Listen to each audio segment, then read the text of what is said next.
It was smiles in Geneva when U.S. Secretary of State John Kerry and other foreign ministers congratulated each other over last month's interim accord on Iran's nuclear program. Tough economic sanctions drove Iran to the bargaining table. And now some members of Congress want to put even more economic pressure on Tehran by approving a new round of sanctions.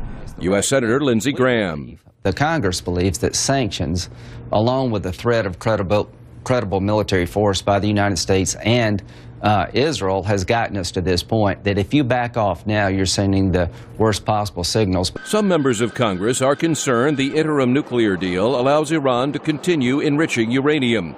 The top Republican on the Senate Foreign Relations Committee, Bob Corker, says that's a mistake.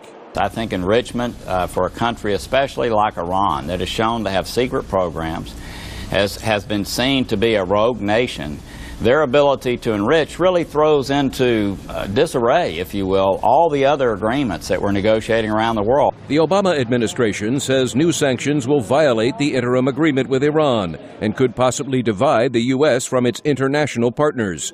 President Barack Obama says more time is needed for diplomacy. If it turns out 6 months from now that they're not serious, we can dial those sanctions right back up.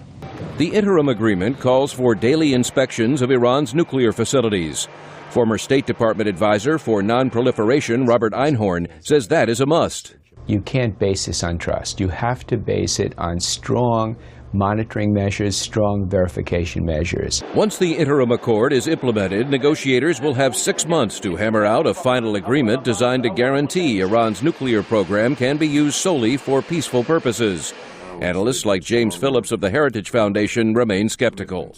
And as we've seen with Iran, it frequently has violated its own pledges in the past. So this deal could go up in smoke in the course of the next 6 months.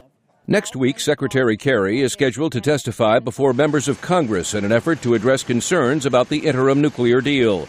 Kerry will try to convince members not to approve any new sanctions while negotiations with Iran are continuing. Meredith Buell, VOA News, Washington.